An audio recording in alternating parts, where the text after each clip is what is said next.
ਹਟਿਆ ਆਖਰ ਮਹਾ ਸਿੰਘ ਹੁਣ ਗੁਜਰਾਂ ਵਾਲੇ, ਦਲ ਦੀ ਆਣ ਕਮਾਨ ਫਿਰ ਮਹਾਬਲੀ ਸੰਭਾਲੇ।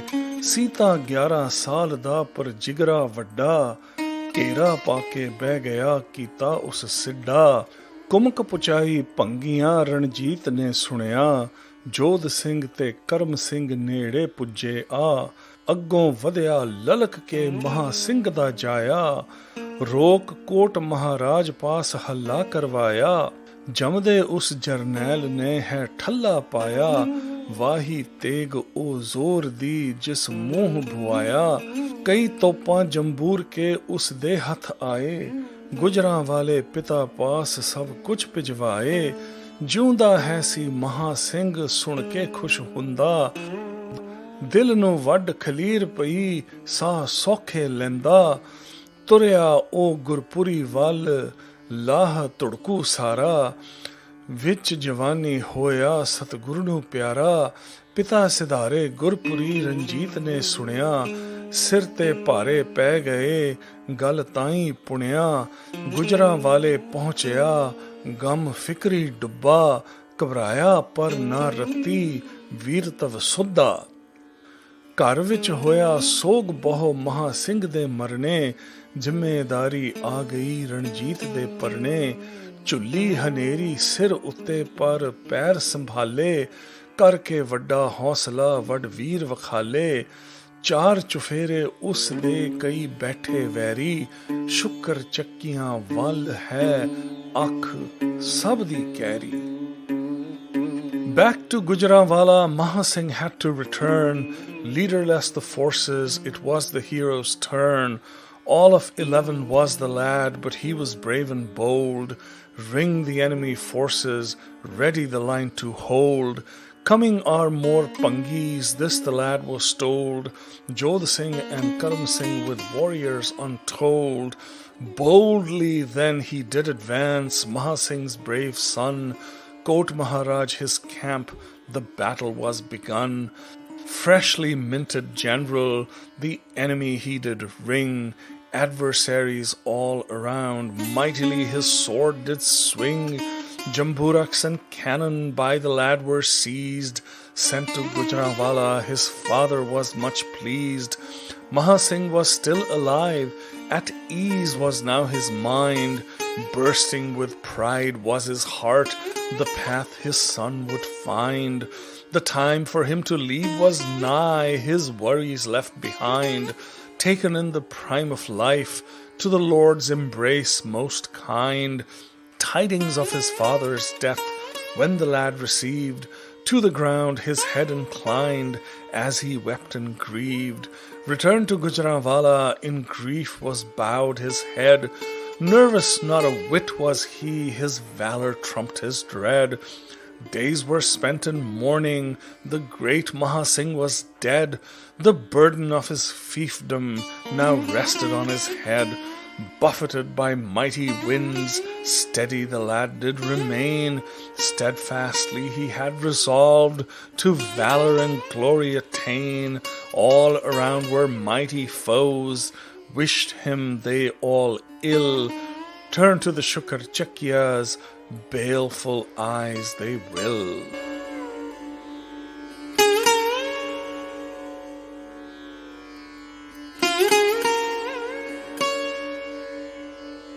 The desperate Emperor Shah Alam, reeling from Ghulam Qadir's assault and demoralized by the reverses that his only champion Madhaji Scindia continued to suffer, reached out to his son Jawan Bakht, who had been living under British protection at Varanasi, and summoned him to Delhi. The prince arrived in December 1787, but instead of offering any support to his father, immediately started plotting to incarcerate him and seize the throne. The wily Shah Alam learned of his son's treacherous intentions, and after 2 weeks sent him away with the title of the governor of Agra, which was part of the Mughal crown lands but was in the hands of Ismail Beg Hamadani.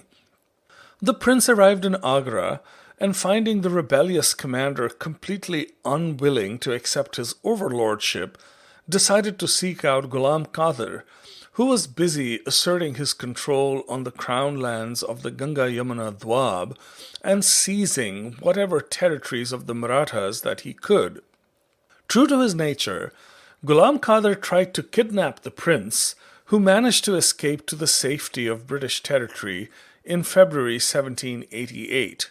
Various nobles and chiefs tried to take advantage of the chaos and seized as many territories from the Marathas as they could. Ghulam Qadir took several towns in the upper Doab, and further south, Himmat Bahadur, the Gosai chief, who had been a servant of the emperor, carved out a large tract for himself as well. All the chiefs acted independently as the land grab continued, and Ghulam Qadir also managed to capture the important city of Aligarh. In April, when Madhaji attempted to cross the Chambal and venture north again, Ghulam Qadir and Ismail Beg decided to join forces against the Marathas. Madhaji Scindia dispatched his lieutenant Rana Khan across the Chambal, who was joined by Ranjit Singh, the Jat Raja of Bharatpur. They managed to send provisions to the beleaguered Maratha garrison at Agra, which still held on to the fort even though the city was in Ismail Beg's hands. Other Maratha commanders began to take back territories that Ghulam Qadir had captured in the Doab, forcing him to leave Agra. Ismail Beg was defeated by the Marathas, led by Benawar de Boyne, in a battle fought on the banks of the Yamuna in June, losing more than 2,000 men. Umrao Giri, the brother of Himmat Bahadur, was captured, and the Gosais returned to the Scindia ranks. By the end of June, Madhaji Scindia had reasserted Maratha control in the Doab and surrounding areas, and could have marched to rescue the emperor. However, disillusioned by the emperor's dismissing of Ambaji Ingle when Ghulam Qadir had threatened Delhi, he established his headquarters at Mathura and decided to wait for a formal invitation to return.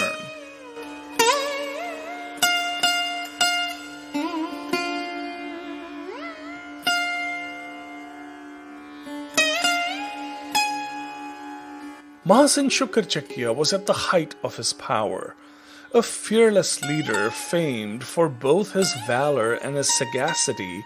He started attracting more and more independent chiefs to his side. The matrimonial alliance with the Kanhaiyas had further strengthened his position and increased his prestige, and he commanded a force of more than 10,000 men. In 1788, the Bhangi chief Gujjar Singh of Gujarat passed away and was succeeded by his son Sahib Singh Bhangi, Maha Singh's brother-in-law, who was married to his sister Rajkaur. Since Gujjar Singh had nominally been a feudatory, Maha Singh demanded a succession fee from Sahib Singh Bhangi, which he refused to pay. The dispute, which continued to simmer, was destined to have disastrous consequences.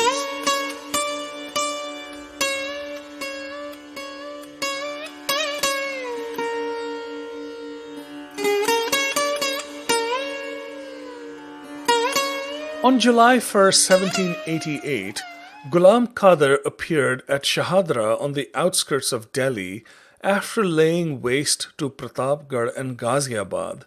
His new ally Ismail Beg Hamadani joined him there, and an agreement was reached. The Rohilla chief would retain 2/3 of the spoils of their enterprise, and the Mughal commander would get 1/3. The emperor cowered in the Red Fort in terror, despite the presence of a Maratha brigade under the command of the Gosai Himmat Bahadur. Begum Samru and her well-trained sepoy battalions had left Delhi after the previous threat from Ghulam Qadir had receded.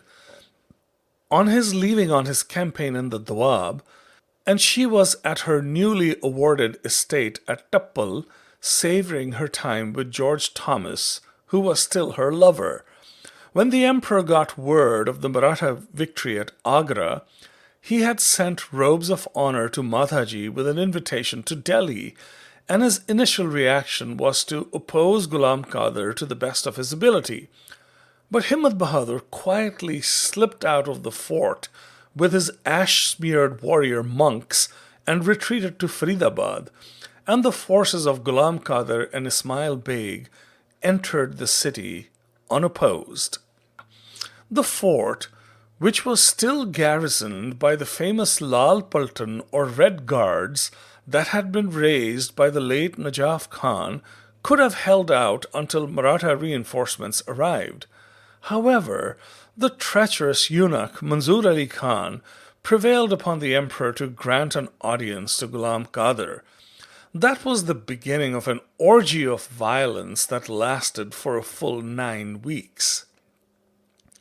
In addition to being weak and defenseless, the emperor had enemies within the royal household. His father, the late Emperor Alamgir II, had been placed on the throne after the blinding and killing of the former Emperor Ahmad Shah, the son of Muhammad Shah Rangile. After the ascension of Alamgir II, that branch of the family had been subjected to harsh indignities and had been forced to live in utter penury. They had been kept in the cells in the Salatin quarters, where the descendants of former emperors were forced to live. The captive princes were barely given enough to eat, and several foreign visitors had reported on the piteous clamor of the Salatin quarters that even reached the audience halls when they visited the emperor. Mallika-e-Zamani, the dowager queen and widow of Muhammad Shah, was among the most bitter of the royals, having been very fond of her stepson Ahmad Shah, who had been murdered to make way for Shah Alam's father. Sahiba Mahal, another widow of Muhammad Shah's, whose daughter was married to the Afghan king Taimur Shah, was also bitterly opposed to Shah Alam and his line. The two former queens summoned Ghulam Qadir and offered him the sum of 1,000,000 rupees to depose Shah Alam and in his place install Bidarbakht, a son of Ahmad Shah's who was also in detention at the Salatin quarters.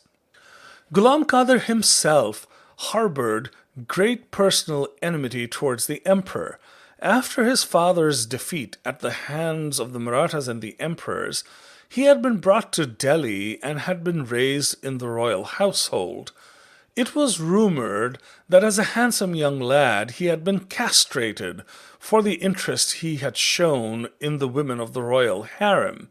The conferring of the regency of the empire and the post of Mir Bakshi or paymaster, which he considered his birthright, upon the Hindu upstart Madhaji Scindia, also rankled. Ghulam Qadir and Ismail Beg entered the emperor's presence after the Lal Paltan was commanded to stand down and swore an oath of fidelity on the Quran. Then they asked the emperor for funds to launch a jihad against the Marathas, to which he agreed, saying that he would give them whatever he could muster. When they demanded that a Mughal prince be deputed to join the jihad, the emperor, knowing that they were really asking for a hostage, commanded his son Suleiman Shah to go with them. 4,000 troops from Ghulam Qadir's force were posted in and around the fort, and they began to systematically seize the goods, furniture, and clothes of the royals.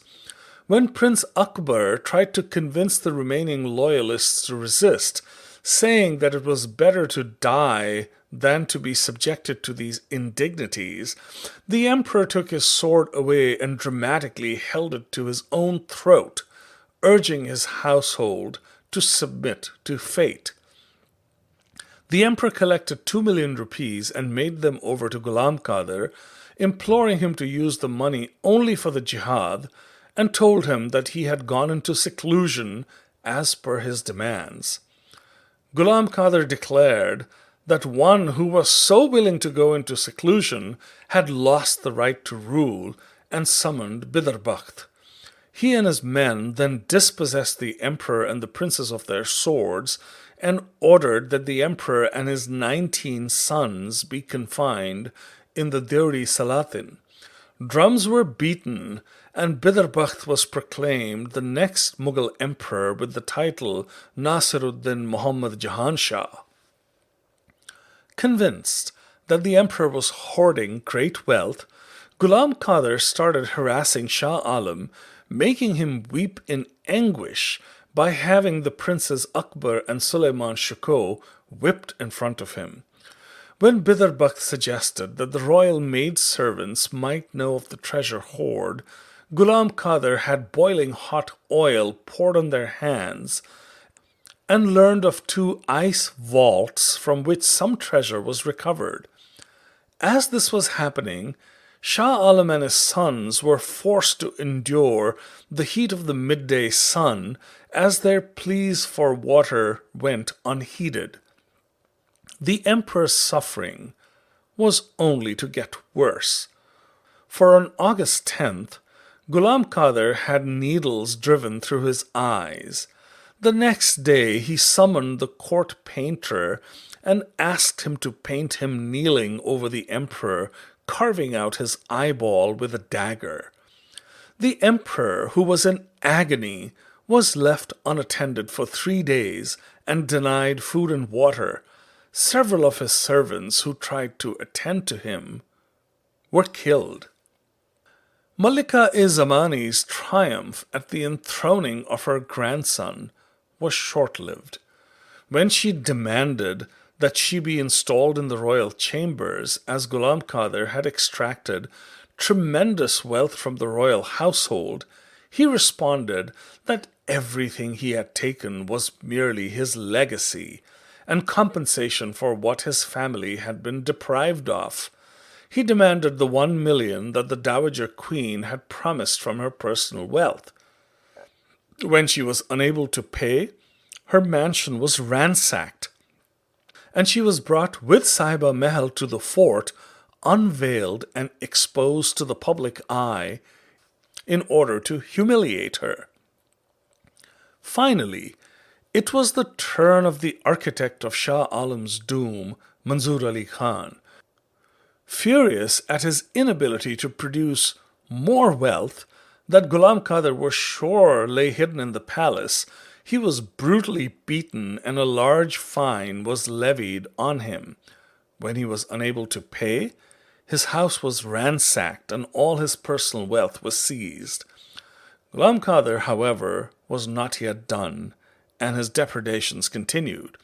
One night, as part of his drunken revelry at the palace, he summoned the Prince Akbar and his 18 brothers and forced them to dance in order to humiliate them and threatened their sisters with rape, declaring that only then would they be able to produce manlier offspring. He then placed his head on the knee of Prince Akbar and went to sleep for an hour with his sword on his person. When he woke up, he slapped the prince and berated him for his timidity, saying that a real man would have seized his sword and killed him as he slept. Several Mughal princesses were molested and dishonored, and when one of Ghulam Qadir's attendants suggested that it was unacceptable to treat the women of the royal household in such a disgraceful manner, he replied that he had done nothing to them that had not been done to the women of his father's household when the Marathas and the Mughals had overrun it. Several of the hapless princesses were rescued by Ghulam Qadir's commander Maniyar Singh, who escorted them back to their families.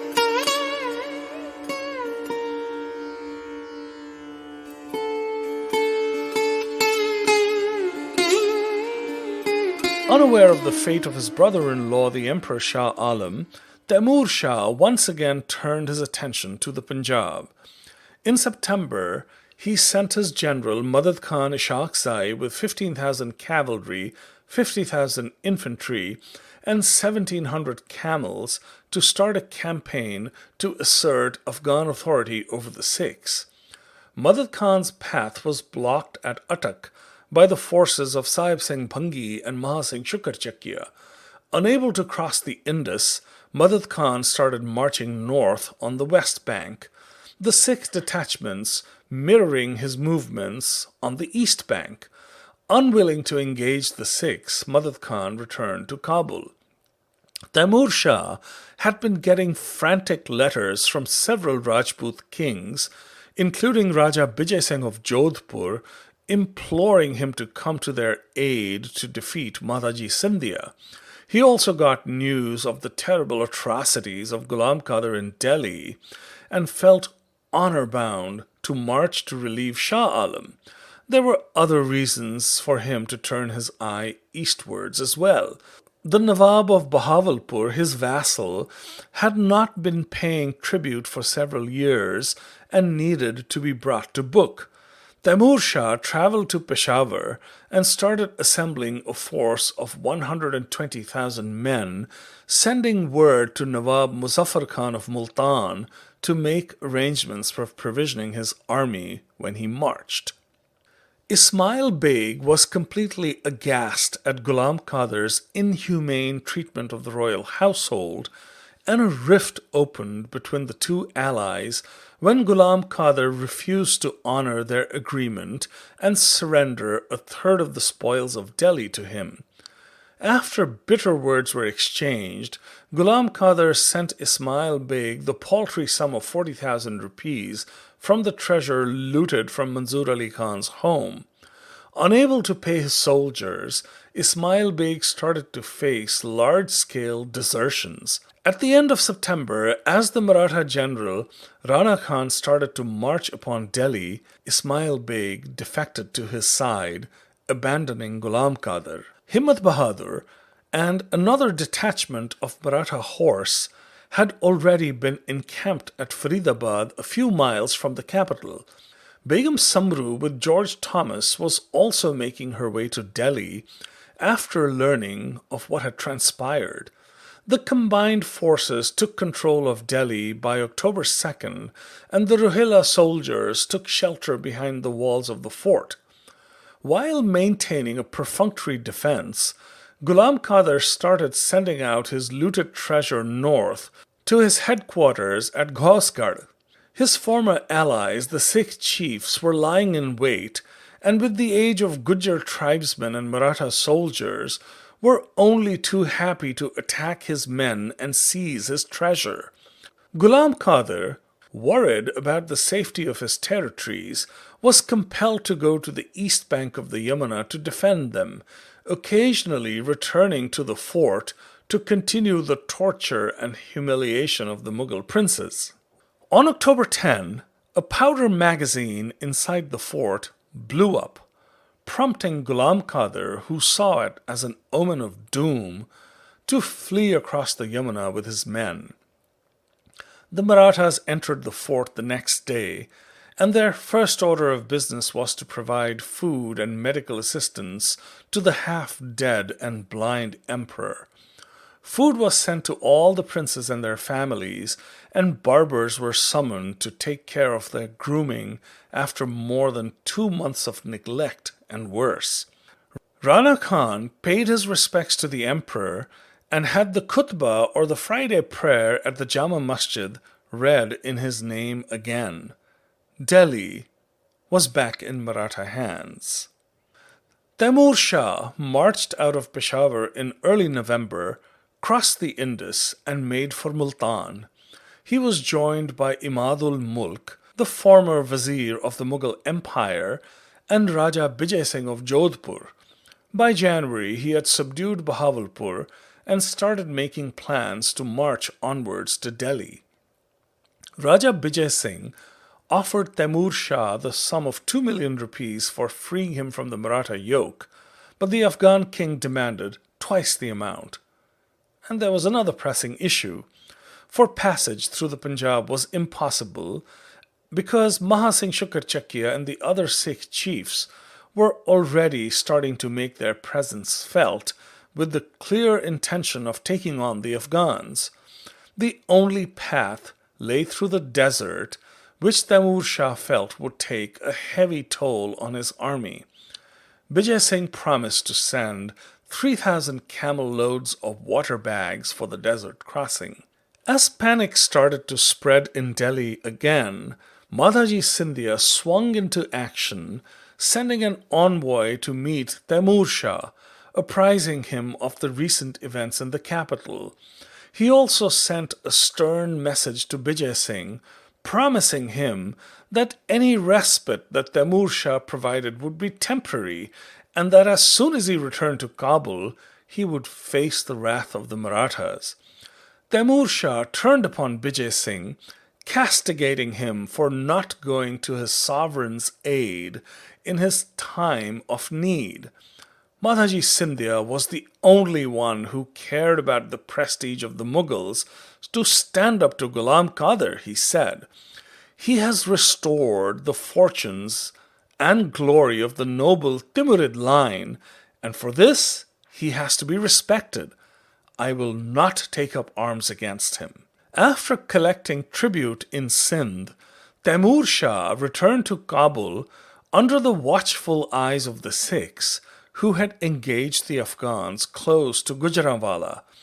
Another fierce engagement had occurred near Sialkot, where Sikh forces under the command of Dayal Singh and Natha Singh defeated an Afghan detachment led by General Ataullah Khan and put him to death. Taimur Shah's goal of recapturing the Punjab remained unfulfilled once again. Back in Delhi, the focus now was on the pursuit and capture of Ghulam Qadir, who had to be brought to book.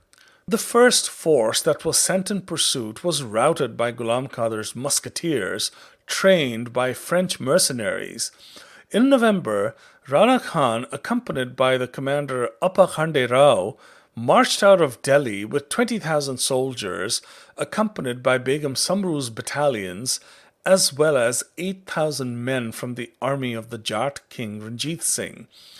An additional contingent of Maratha reinforcements, which Madhaji had requested from the Maratha court in Pune more than a year earlier, finally arrived in Delhi.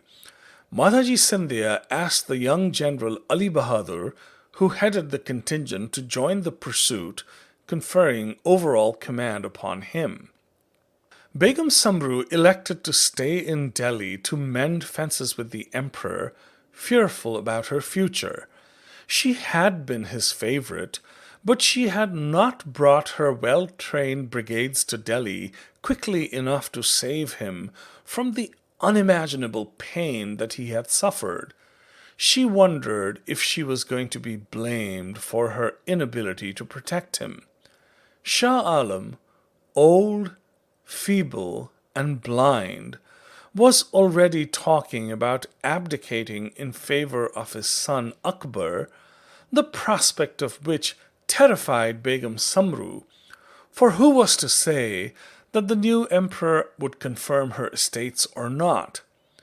Help arrived somewhat unexpectedly in the person of Madhaji Scindia, whose own position as the regent of the Mughal Empire depended on the emperor's favor.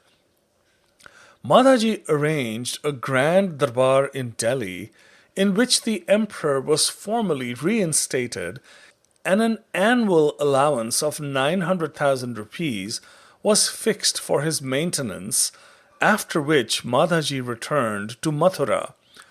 The emperor did not say one word in rebuke to Begum Samru and confirmed her estates, and in fact gave her a lofty new title. She would be known as Umdat al-Arkin, or the Pillar of the State. The desperate Ghulam Qadir crisscrossed the country without a plan, trying to evade the pursuing Marathas. He suffered a great setback when the great fort of Aligarh was taken by the Marathas in December and took shelter behind the walls of the fort at Meerut. The Marathas besieged the fort and the situation inside became dire, prompting Ghulam Qadir to negotiate. When the Marathas spurned his offer to release the Mughal princes that he had carried off as hostages, in return for safe passage, he threatened to kill them, prompting his lieutenant Maniar Khan to draw his sword in protest to save the princes' lives. Leaving Maniar Khan in command of the fort, Ghulam Qadir slipped out with 500 horsemen and tried to get to his citadel at Gausgarh. He was pursued by a Maratha detachment that managed to slay half of his escort. The remaining Rohillas were scattered, and losing his horse, Ghulam Qadir limped around on foot, seeking shelter. At dawn, he arrived at the village of Bamnauli, close to the town of Shamli. There he was captured by the Marathas on December 19th. Meerut was taken, and the captive princes were released. Both Bidarbakht and Manzoor Ali Khan were sent to Delhi and put to death at the emperor's command. Ghulam Qadir was sent with other important prisoners to Madhaji Scindia's custody at Mathura. In an attempt to recover the looted treasure of Delhi, Madhaji treated his former protege with kindness, offering him food and clothing to induce him to talk.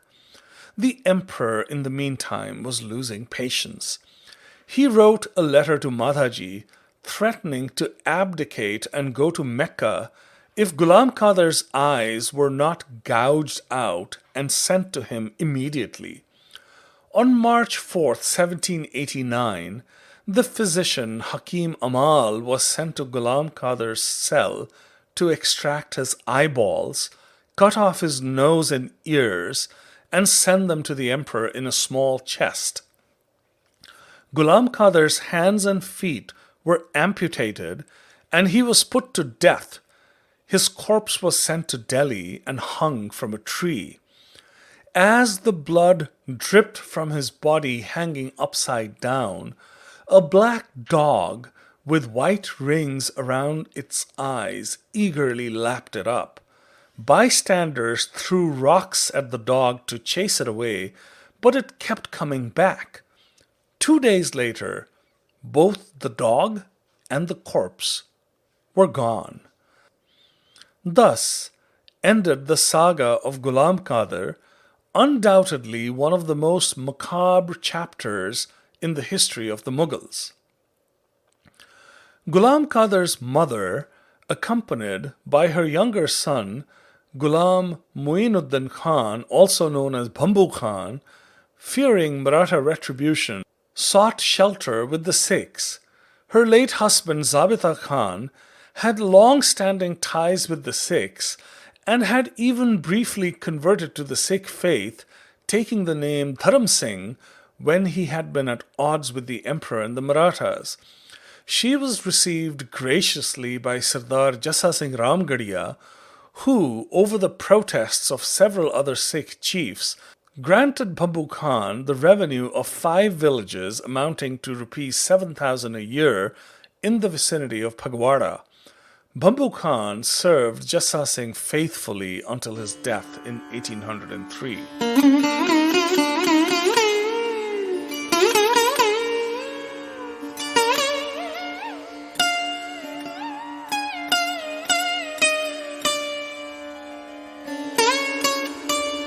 Madhaji Scindia, having dealt with Abdul Qadir, turned his attention to the Sea Satluj states, which had always been a source of trouble to Delhi, and the crown lands to its north that he was responsible for administering. Exhausted and in ill health, he was also actively thinking about who would succeed him in his role as the Maratha regent in the north. Rana Khan, his lieutenant, was completely trustworthy, but he was of low birth, having been a humble water carrier.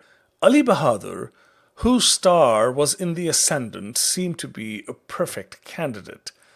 For in addition to being a brave soldier, he was Muslim, which would help him fit well in the court at Delhi. He decided to send Rana Khan and Ali Bahadur to exact tribute from the Sikh chiefs of the Malwa. Sardar Baghel Singh of the Karod Singhia missile one of the most prominent Sikh chiefs, on learning of the Maratha movement, sent word to the Trans-Satluj chiefs, who responded by sending 12,000 men who set up camp at the boundaries of Patiala.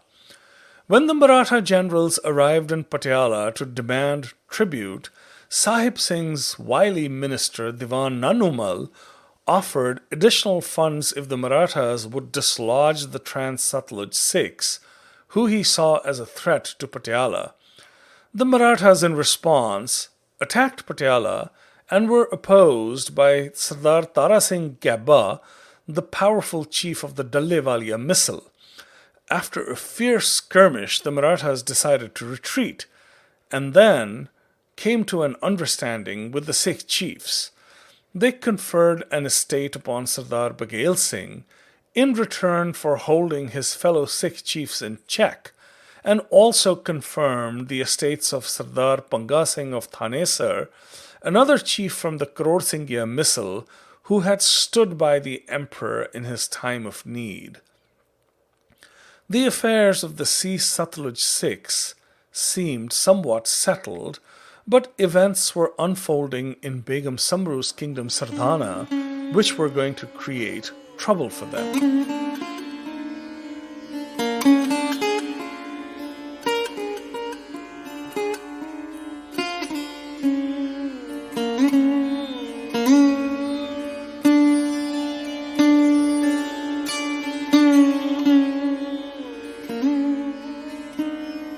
Ranjit Singh, the only son of Maha Singh Shukarchakia, was growing up as a young warrior. From a young age, he had learned to ride and shoot and devoted no time to learning either Persian or Punjabi. He was taught swordsmanship, wrestling, and other martial arts and spent many hours practicing his marksmanship with a matchlock.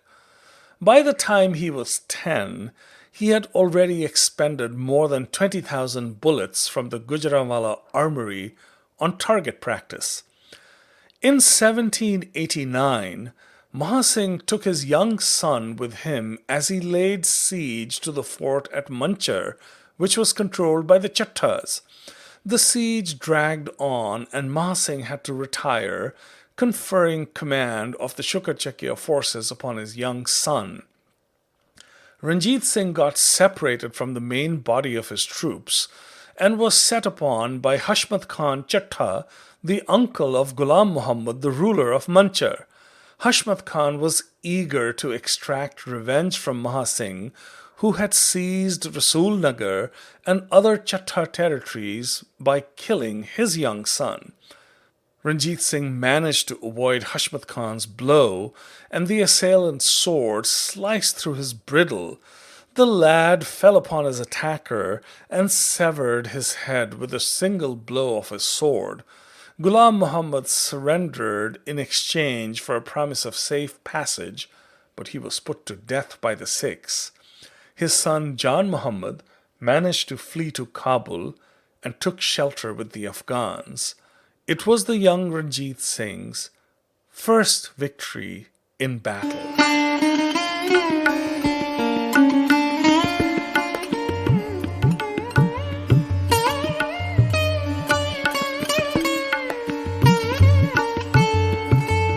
When Begum Samru got back to Sardhana, she got word that the commander of the Sardhana brigade had been recruited away by Benoit de Boyne, and a thorny issue presented itself.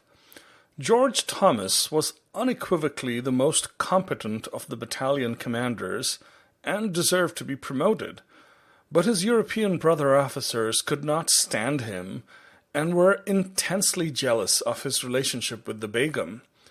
She decided to send George Thomas to govern her estates at Tappal, far to the south of Sardhana, and instead appointed one of her British commanders, Major Evans, the head of the Sardhana brigade.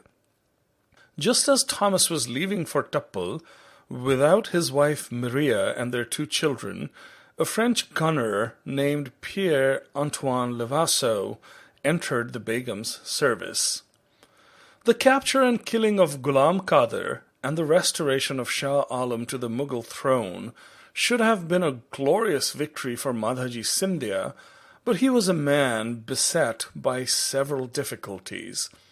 The reverses of the Rajput campaign and the loss of his territories had greatly weakened his financial position, as the loss of revenue was accompanied by a huge increase in military expenses as he ramped up his forces to take Agra and Delhi back. In March 1789, he fell severely ill, suffering from boils that threatened to take his life. He was fully convinced that his illness was because of witchcraft and sorcery, which he blamed on the ascetic Hindu warrior Himmat Bahadur Gosai, who had rebelled against him in the past. He ordered the arrest of Himmat Bahadur, who took refuge with Ali Bahadur, creating great ill will between Madhaji and his erstwhile protege. There were other political intrigues that Madhaji had to contend with.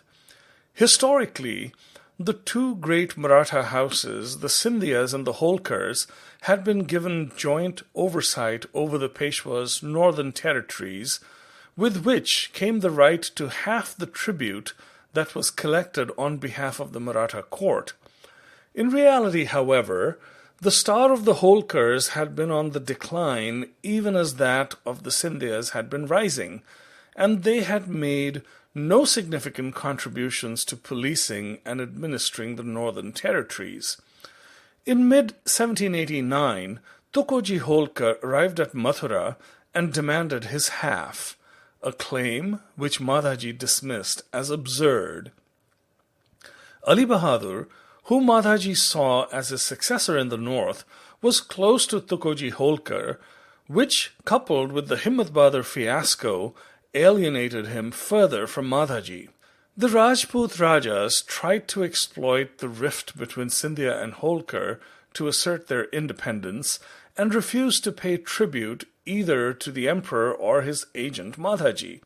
They hired Ismail Beg Hamadani, who had been pardoned by Madhaji and had been given Najaf Quli Khan's estates to the west of Delhi, to serve as a buffer between them and the Marathas.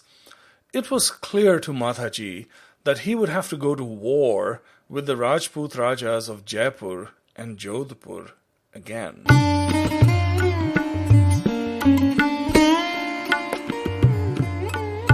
Maha Singh had been feuding with his brother-in-law Sahib Singh Bhangi of Gujarat since the death of his father Gujjar Singh Bhangi.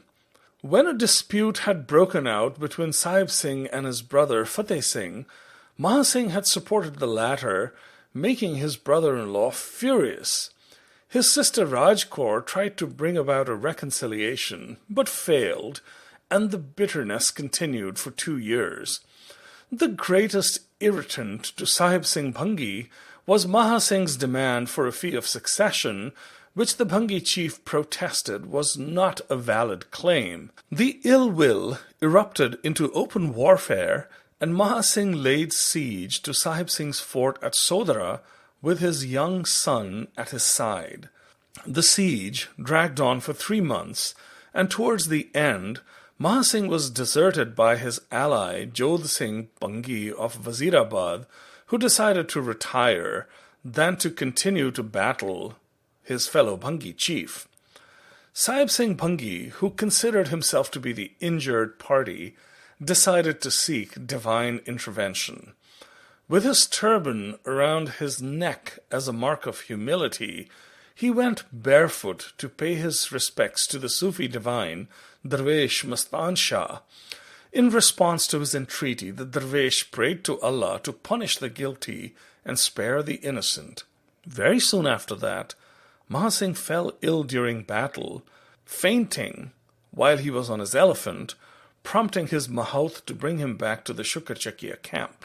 Maha Singh had a premonition that his illness was going to prove fatal, and before he was taken back to Gujranwala, he anointed his 10-year-old son the new chief of the Shukarchakia Misl, leaving him in charge of his army. The Bhangis thought they had an opportunity when they got news of Maha Singh's illness and his retreat to Gujranwala. A 10-year-old boy, untested in battle, was in command of the Shukarchakia forces. Surely it was a heaven-sent opportunity for the Bhangis to pay the Shukarchakias back for years of humiliation. Sahib Singh Bhangi sent word for reinforcements, and the mighty Karam Singh Dolu of Chiniot, Charat Singh Kalyanwala, and other Bhangi Sardars from Lahore rode to his relief. The precocious young commander of the Shukarchakia forces set a trap and defeated his foes in a fierce battle that was fought at Kot Maharaj. Several Bhangi commanders, including Charat Singh Kalyanwala, were killed, and the young Ranjit Singh seized their batteries and sent them to Gujranwala. Maha Singh was overjoyed to hear of his son's great victory and breathed his last, a happy man. The young chief of the Shukarchakia Misl had inherited his father's administration, which he largely kept intact. The late Maha Singh's minister, Diwan Lakhpat Rai, continued to manage the Misl's revenue and political affairs. Misr Basti Ram, who was in charge of the Shukarchakia Toshakhana or treasury, continued in his role. He was assisted by his nephew Gurmukh Singh, who Maha Singh had taken into his service the year Ranjit Singh was born. He had been a companion to the young chief since his infancy. Since Ranjit Singh was all of 10 years old, his mother, Raj Kaur, served as his regent, with overall authority being exercised by Sardar Dal Singh, the chief of Akalgarh, who had been married to the late Maha Singh's aunt. When Maha Singh was on his deathbed, he charged Diwan Lakhpat Rai and Dal Singh both with guiding and protecting his son. However, soon after his passing, the two were at each other's throats. The young Ranjit Singh was content to let his mother and his advisor handle the affairs of the Misl, while he spent his time riding, shooting, and hunting in the vicinity of Gujranwala.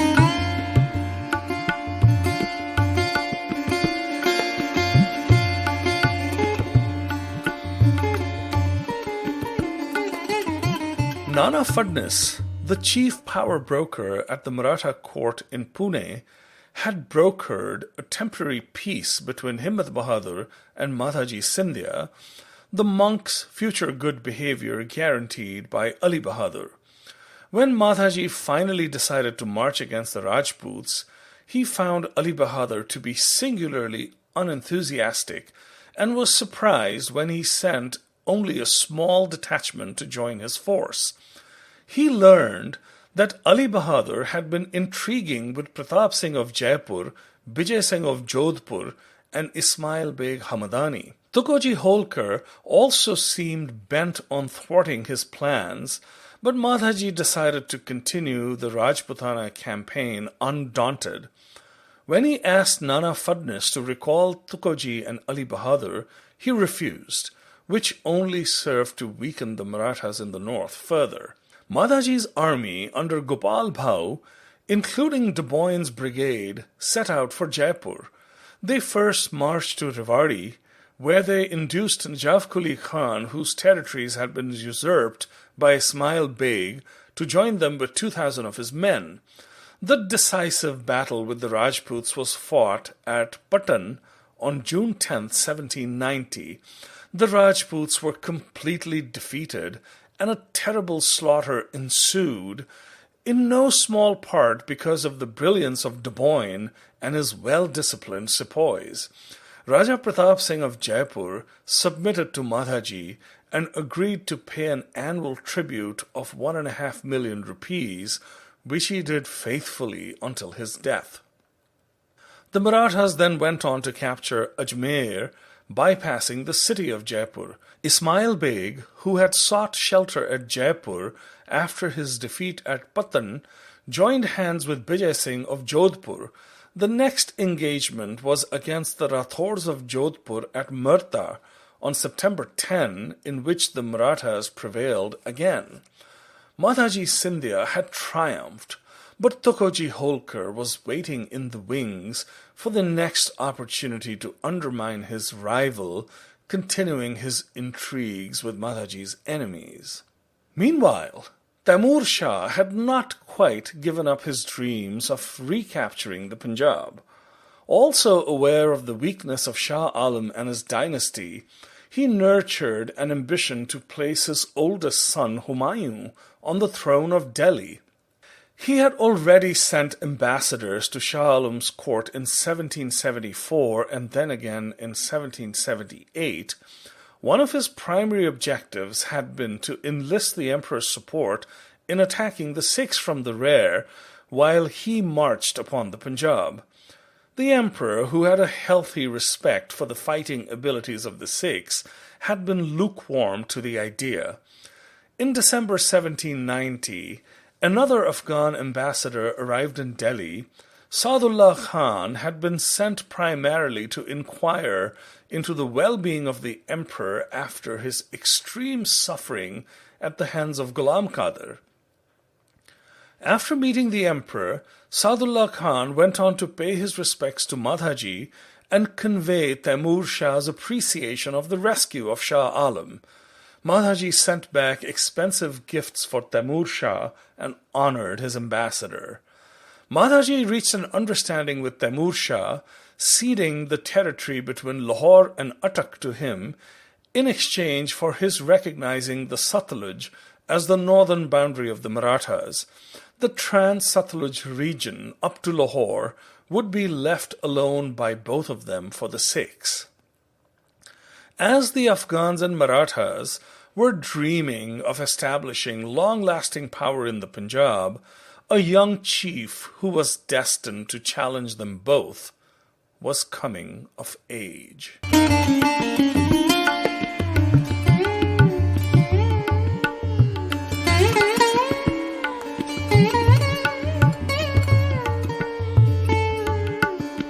The British had kept a wary eye on the Sikhs for years because of their frequent raids in the Yamuna-Ganga Doab, which had often brought them all the way to the borders of Awadh, which was an ally under their protection. Towards the end of the year, a freak incident brought the Sikhs to their notice like never before. Sardar Bhanga Singh of Thanesar encroached upon Patiala territories, prompting Diwan Nanumal to seek help from Rane Khan, who made his way north to engage Bhanga Singh. His men skirmished with the Marathas, often getting the better of them and making off with several of their horses and elephants. The success against Rane Khan emboldened the Sikh chief, and he made his way south into the Doab, accompanied by 1,000 horsemen. The threat to Patiala from Bhanga Singh was over, and Rane Khan made preparations to leave, but when he learned that Nanumal did not have the funds that had been promised to him, the Marathas began to plunder Patiala. Nanumal's attempts to raise money proved futile, and Rani Rajinder Kaur once again rode to the rescue. She visited Rane Khan's camp and persuaded him to accept a payment of 60,000 rupees, which put an end to the pillaging. She also offered to travel to Mathura to meet Madhaji Scindia in order to negotiate the final amount of the tribute. Nanumal's son, Devi Datta, was taken hostage by the Marathas to ensure that the tribute would be paid. Bhanga Singh and his warriors raided all the way to Anup Shahar on the banks of the Ganga, where lay a British cantonment commanded by Colonel Robert Stewart that guarded a bridge of boats on the path from Awadh to Delhi. While riding without an escort one day, Stewart was set upon by a band of brigands who tried to kidnap him, prompting Bhanga Singh to rescue him. Instead of releasing the British officer, Bhanga Singh took him hostage and brought him back to Thanesar. Back in Patiala, in the absence of Rani Rajinder Kaur, Raja Sahib Singh decided to assert his independence. He dismissed Diwan Nanumal and appointed his sister Rani Sahib Kanwar, who was married to Jaimal Singh Kanhaiya, as his new prime minister. When Rani Rajinder Kaur returned from Mathura, Sahib Singh refused to meet with her and treated her with disrespect despite her long service to Patiala. She fell ill and died a broken woman. The British, eager to secure the release of Colonel Stuart, tried the diplomatic route first. When the Nawab of Awadh and the British resident sent friendly letters to Bhanga Singh, he responded in a similar tone, coolly choosing not to even mention the captive Stuart. Other efforts to influence the chief through neighboring Sikh sardars also failed. When all British attempts to get Stuart released had failed, the Nawab of Awadh, knowing that Begum Samru had good connections with the Sikhs, asked her to intervene. Bhanga Singh had demanded a ransom of 100,000 rupees for the British officer. Begum Samru knew Bhanga Singh well, for her brigade had crossed swords with him several times. They had also been allies briefly when Bhanga Singh had stood by the Emperor Shah Alam during Ghulam Qadir's first attack on Delhi. She went to Thanesar and managed to negotiate the ransom down to 60,000 rupees, hosting Stuart at Sardhana and then presenting him to the emperor before he was escorted back to Anupshahar. The incident convinced the British Governor-General Lord Cornwallis that the Sikhs needed to be treated with caution and not be provoked. Diwan Nanumal passed away, and with his death and Rani Rajendra Kaur's, the kingdom of Patiala lost the leaders who had managed its affairs after the passing of Raja Amar Singh. Sahib Singh was a weak man who loved parties, dances, hunting, and elephant fights, and was ill-suited to rule the kingdom of Sardar Ala Singh. The only saving grace was his sister at his side as Diwan, for she was every bit as bold and capable as the late Rani Rajendra Kaur. In the beginning of 1792, Madhaji Scindia, having shattered Rajput power and successfully established Maratha supremacy all the way to the Sutlej, left for Pune. In the name of the Emperor Shah Alam, the Marathas held 6 regions that Madhaji governed through his lieutenants. Delhi was under the command of Shah Nizamuddin, Madhaji's longtime agent in the capital. Immediately to the north and west of Delhi was the region known as Haryana, which stretched west to the boundaries of Jaipur and the other Rajput states. It was governed by Appa Khande Rao. The area around Panipat was the most unstable, as it was adjacent to the hostile Sea Satluj Sikh chiefs, who had nominally submitted to the Marathas, but were always looking for opportunities to rebel and raid the crown lands. The upper Yamuna Ganga Dwab, which was the Meerut-Saharanpur region, was also unstable, as Tukoji Holkar's men tried to impede Madhaji's attempts to collect revenue. The middle Doab around Aligarh was under the command of the capable De Boyne. Overall command rested with the Maratha general Gopal Bhau, one of Scindia's most trusted lieutenants. When Begum Samru was dealing with Bhanga Singh during the Colonel Stuart affair, George Thomas was far away in Tappal, administering her estates, savouring his independence as the virtual governor of the territory. The French officers in Sardhana started a whispering campaign against George Thomas, suggesting that he was enriching himself at the Begum's expense. Most effective were the words of the gunner Levasso, who had become her new lover. Whenever he was summoned back to Sardhana, George Thomas took on an air of indifference, acting unconcerned about being replaced as the Begum's paramour, which angered her greatly. The final rupture occurred when the Begum insulted and mistreated George Thomas's wife Maria, who had continued to live in Sardhana with her children. He left for Tappal with his family and immediately declared himself as the independent ruler of that province. The jubilant French officers led the Sardhana brigade to Tappal and brought George Thomas back in chains. His life was spared, but he was dismissed, leaving with nothing left to his name. The Begum, in a fit of pique, married Pir Levasso. George Thomas entered the employ of Appa Khande Rao, a move that proved to be immensely profitable to him in the future.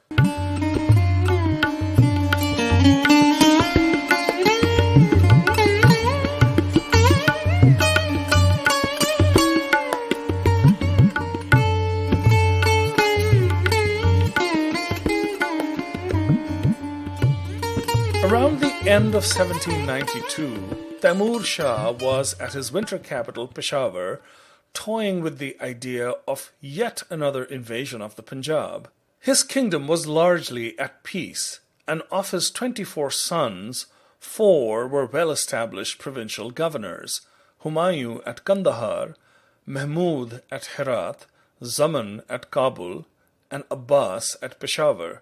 After summoning Fateh Khan Yusufzai, the rebellious governor of Muzaffarabad, and having him put to death, the Afghan king fell ill. He had been extremely fastidious about his food and had become a bit of a hypochondriac. His physicians, unable to cure him of acute abdominal pain and severe vomiting that he was suffering from, blamed the inclement weather of Peshawar and suggested that he travel back to Kabul. As Taimur Shah was nearing his end, one of the greatest Sikh chiefs of the Punjab also passed away. Sardar Jai Singh Kanhaiya died in 1793 at the age of 81.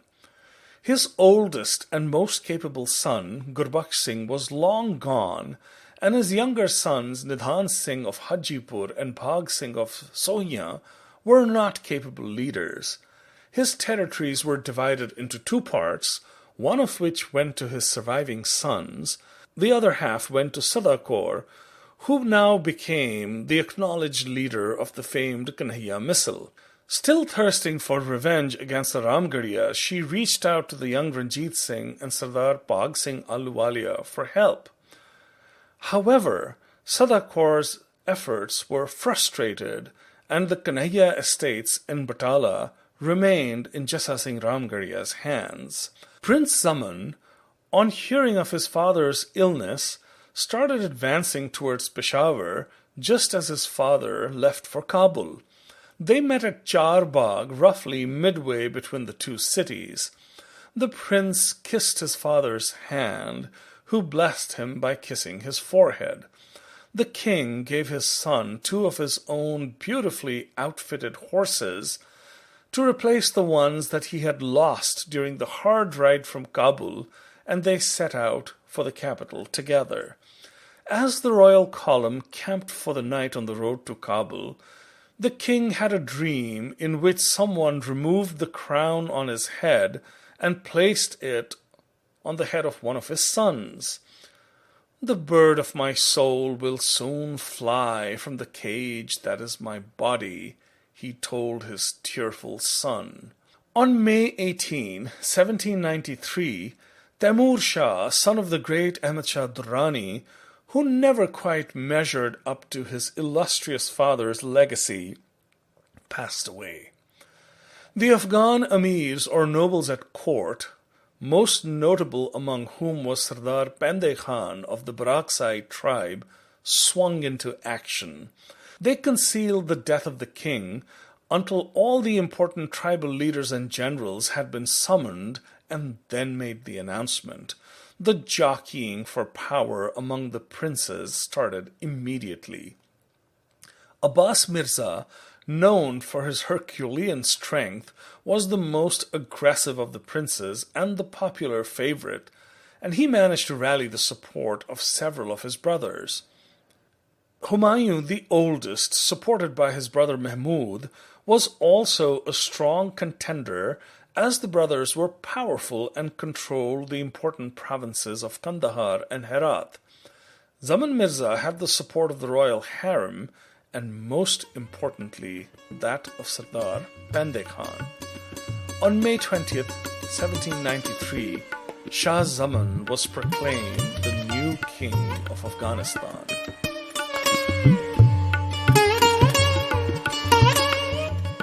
In mid-1793, Madhaji Scindia had already been in Pune for a year.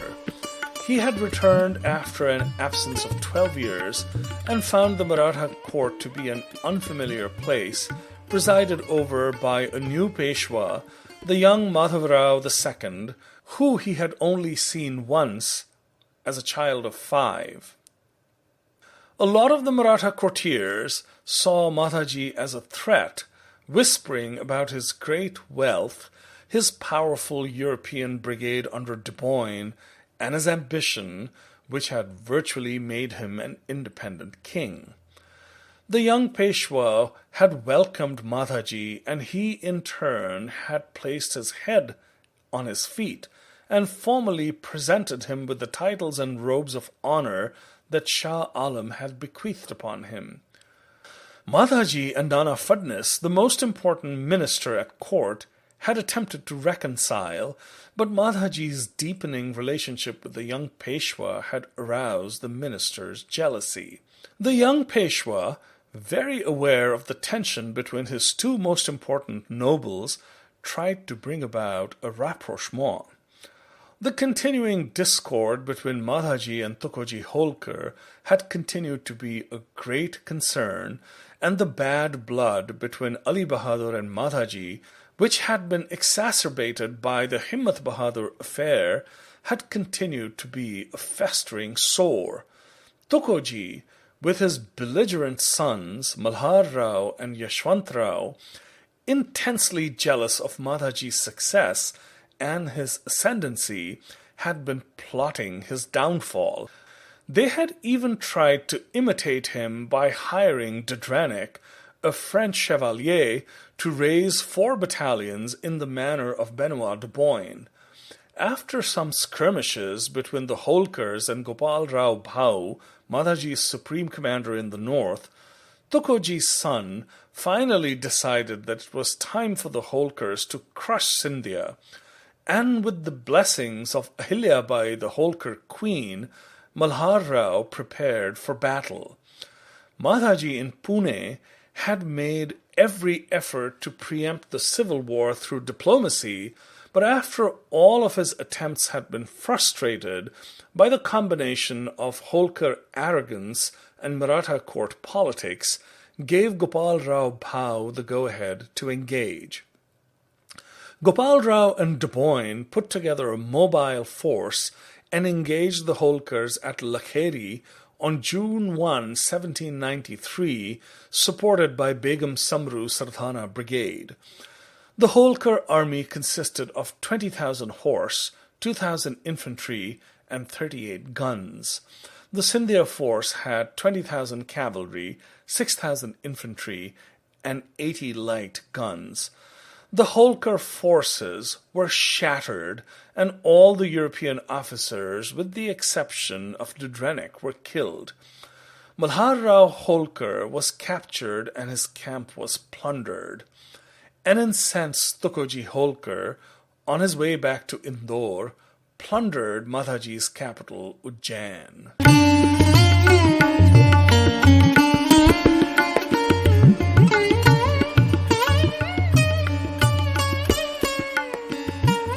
Shah Zaman immediately went about the task of consolidating power, dismissing several of his father's loyalists and replacing them with trusted followers. Several of his brothers, who were reluctant to accept him as the new king, were confined to a palace and literally starved into submission. Once they accepted him as king, they were held at the fort of Bala Hisar under close supervision. The most significant threat to his new rule were his older brothers Humayun and Mahmud, who governed Kandahar and Herat. Shah Zaman quickly marched upon Kandahar, his army under the command of his younger brother Shuja. When Humayun unwisely left the fortifications of Kandahar to engage Shuja in battle, he was completely defeated and forced to flee. Ignoring Mahmud for the time being, Shah Zaman returned to Kabul and intensified his purge, dismissing and jailing several of the chiefs and nobles. A new, untested king on the throne of Kabul presented an opportunity, and rebellions started at various places at the periphery of the empire. Sindh asserted its independence, and the Uzbeks started raiding across the Oxus. Since Kashmir and Punjab were particularly unsettled, Shah Zaman turned his attention eastwards. Mirza Ehsan Bakht, a Mughal prince who had been sheltering with the Afghans, had been prompting Shah Zaman to invade India, as had been an ambassador from the court of Tipu Sultan, commanding the governor of Peshawar to build a bridge of boats across the Indus at Attock. Shah Zaman left Kabul with his army in December 1794. Shah Zaman halted at Peshawar and sent Bande Khan across the Indus with a contingent of 5,000 horse. The Afghans skirmished with a band of Sikhs, and even though they prevailed, Shah Zaman summoned them back to Peshawar. Ehsan Bakht suggested that Shah Zaman meet with Ranjit Singh, who was camped at Chang, to negotiate safe passage during his invasion, but he declined and turned south after advancing to the western bank of the Jhelum. After receiving tribute from Faizullah Khan of Bahawalpur and Muzaffar Khan of Multan, Shah Zaman returned to Peshawar. In a stroke of luck, he heard that his brother Humayun had been accosted and arrested after the death of his son Ahmad broke his spirit. He ordered that his older brother be blinded, thus ending his rebellion.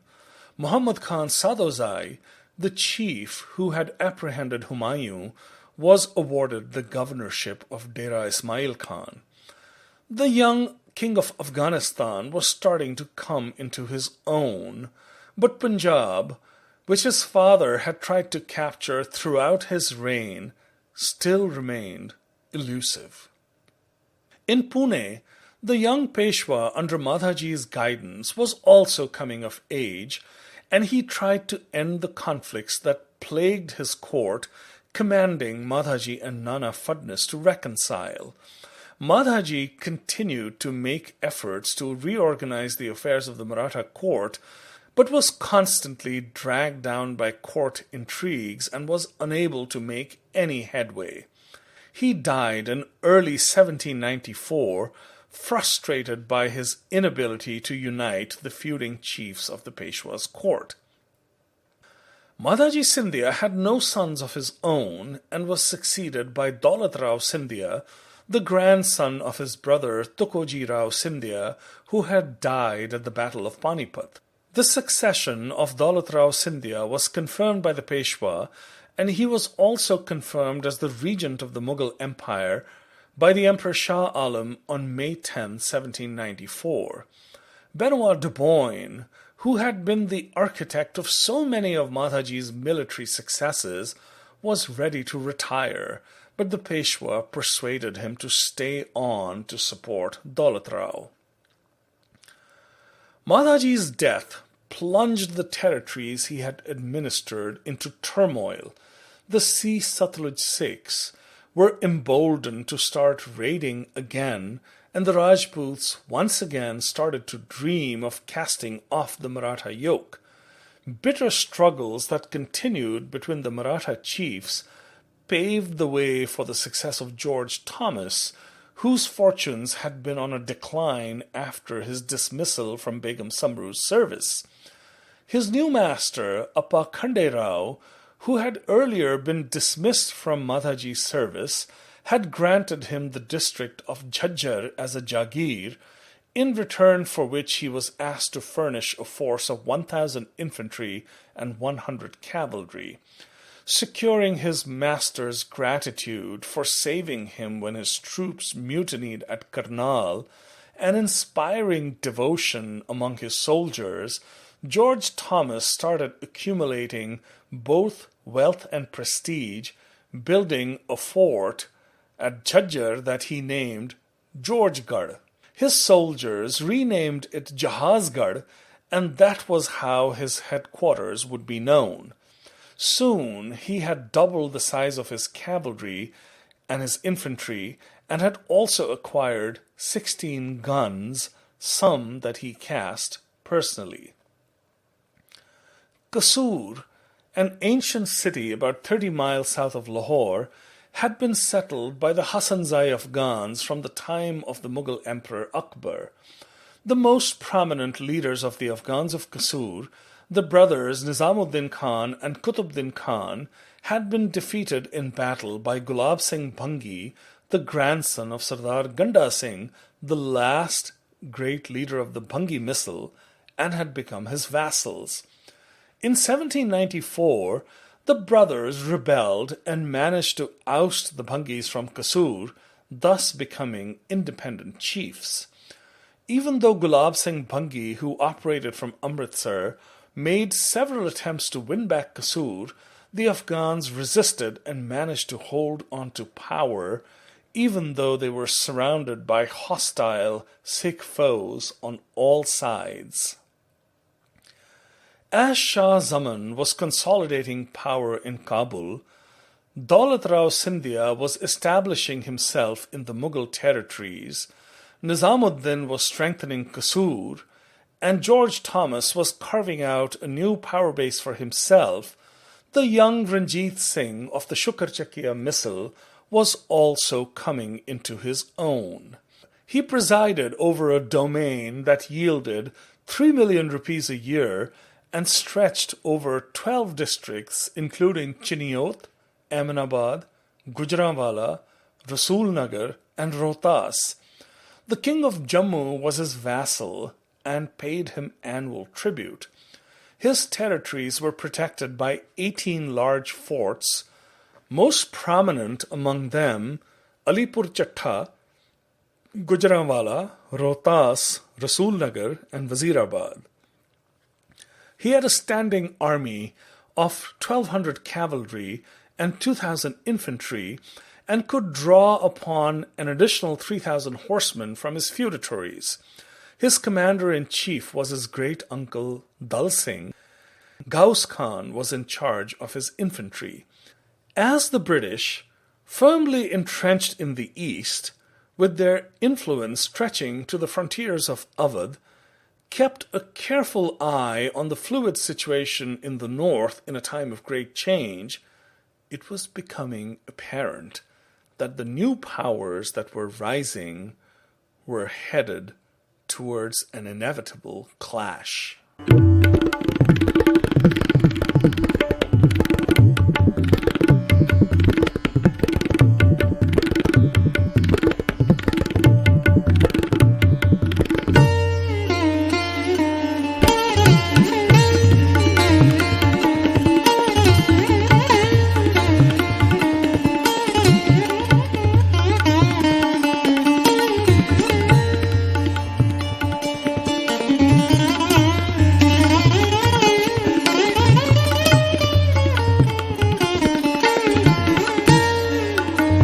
The Rise and Fall of the Sikh Empire is brought to you by Al Mast Media, the creators of the Story of the Sikhs podcast and the Gurmat Sangeet podcast. The podcast features original music by Indian classical guitar maestro Ritam Sarkar. Tabla accompaniment is provided by Swarnava Ghosh. The podcast is made possible by the Chardi Kala Foundation, Ishpreet Singh and Manpreet Kaur, and the Sawhney Family Foundation. It is written and narrated by Sarpreet Singh, author of The Camel Merchant of Philadelphia, The Night of the Restless Spirits, The Story of the Sikhs, and Kultar's Mime. To introduce myself briefly, I'm a Boston-based actor who was introduced to the Sikh world a few years ago when I toured extensively with Kultar's Mime, an immersive theatrical production that tells the story of the anti-Sikh violence of 1984. I am delighted to be involved in the retelling of this fabulous tale. I'm host Ben Gutman. Thank you for joining us.